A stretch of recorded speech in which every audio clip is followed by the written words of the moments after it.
6-7 سال کی بچی ہے. ایک بہت بڑے عالم دین گزرے ہیں, متقی مفتی اور اللہ کے ولی گزرے ہیں, نام ہے حضرت سلمان جزولی رحمت اللہ تعالی علیہ. میرے آقا کے پیارے دیوانوں, وہ راستے میں سفر طے کر رہے ہیں, نماز ظہر کا وقت ہوا ہے. حضرات محترم جنگل میں ہے. پہلا دور تھا, آج کا دور تھا نہیں کہ نل کو کھولو, ٹوٹی کو کھولو اور فوراً پانی بھر لو. پہلا دور ہوا کرتا تھا, کنویں ہوا کرتے تھے. میرے آقا کے پیارے دیوانوں, تو سلمان جزولی دیکھتے ہیں کہ چند بچے نظر آتے ہیں, اور جب اس کنویں کے پاس جاتے ہیں تو کیا دیکھتے ہیں کہ کنویں کا پانی نیچے پہنچ چکا ہے.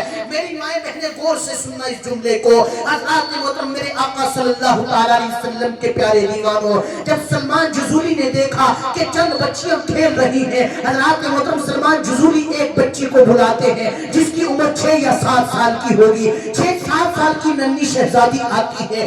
آنے کے بعد کہتی ہے, حضرت جی کیا کام ہے؟ حضرت نے کہا, سلمان جزولی نے کہا, بیٹا اپنے گھر جاؤ اور ایک ڈول اور ایک رسی لے کر آؤ. حضرات محترم ننھی سی بچی اپنی ننھی سی زبان سے کہتی ہے, حضرت جی آپ ڈول اور رسی کا کیا کریں گے؟ کہا, بیٹا میں پانی نکال کر کے وضو کر کے نماز ادا کروں گا. حضرات محترم بچی کی جملے سنیں. بچی نے کہا تھا, حضرت جی آپ مجھے اٹھائیں, میں گھر نہیں جاؤں گی بلکہ ایسے ہی پانی اوپر آ جائے گا. حضرات محترم ننھی سی بچی ہے, یہ چھوٹی چھوٹی ننھی شہزادیاں بیٹھی ہیں. حضرات محترم پہلی درسگاہ جو بچے کی ہوتی ہے وہ ماں کی گود ہوتی ہے, لیکن ماں کیا کرے, پہلے ہی اسے جھوٹ بولنا سکھا دیتی ہے. بیٹا سو جاتے, سوئے گا نہیں تو شیر آ کے تجھے پکڑ لے گا. اللہ اکبر. میرے آقا صلی اللہ تعالی علیہ وسلم کے پیارے دیوانوں, 6-7 سال کی بچی ہے, وہ اپنی ننھی سی زبان سے کہتی ہے, حضرت جی آپ مجھے اٹھائیں, اور اٹھانے کے بعد اس کنویں کے اوپر رکھ دیں. حضرات محترم سلمان جزولی نے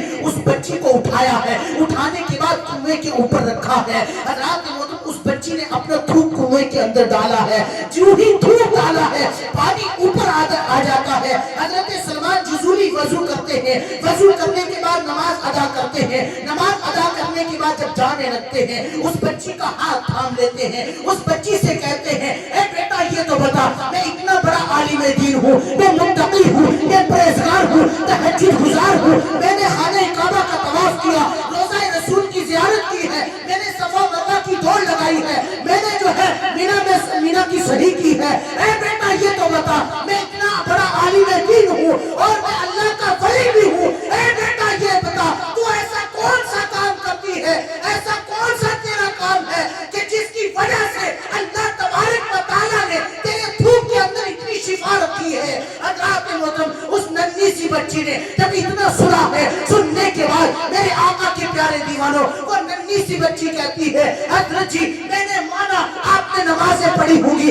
حضرت جی میں نے مانا آپ نے قرآن کی تلاوت کی ہوگی, آپ اللہ کے ولی ہیں, میں مانتی ہوں, میں اس کی منکر نہیں ہوں, میں یہ بھی مانتی ہوں آپ نے صفا مروا کی دوڑ لگائی ہے, خانہ کعبہ کا طواف کیا ہے, روضہ رسول کی زیارت کی ہے, لیکن سن لو حضرت جی, میں نہ تو میں نے روضہ رسول کی زیارت کی ہے, نہ میں نے خانہ کعبہ کا طواف کیا ہے, نہ میں نے صفا مروا کی دوڑ لگائی ہے, نہ میں زیادہ قرآن کی تلاوت کرتی ہوں, لیکن ہاں میری ماں نے مجھے سکھا دیا ہے کہ بیٹا جب تو اپنی چارپائی پر جائے, اپنے بستر پر جائے, تو جانے کے بعد موبائل مت دیکھنا, دنیا کی باتیں مت کرنا, کس سے کہانی مت سننا, بلکہ تسبیح لے لینا اور 100 مرتبہ درود پاک پڑھ کر مدینے والے کی بارگاہ میں ثواب پہنچا دے.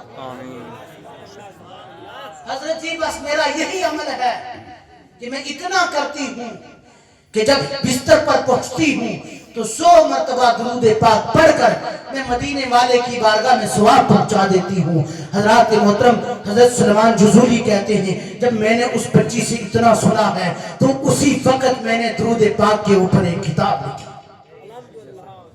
اسی لیے تو سید کفایت علی کافی لکھتے ہیں کہ جو پڑھے گا صاحب لولاک کے اوپر درود, ارے دنیا میں اگر تمہیں اس کا صلہ ملے یا نہ ملے, لیکن آخرت میں کیا ملے گا کہ جو پڑھے گا صاحب لولاک کے اوپر درود, آگ سے محفوظ اس کا تن بدن رہ جائے, کوئی گل باقی رہے گا نہ چمن رہ جائے.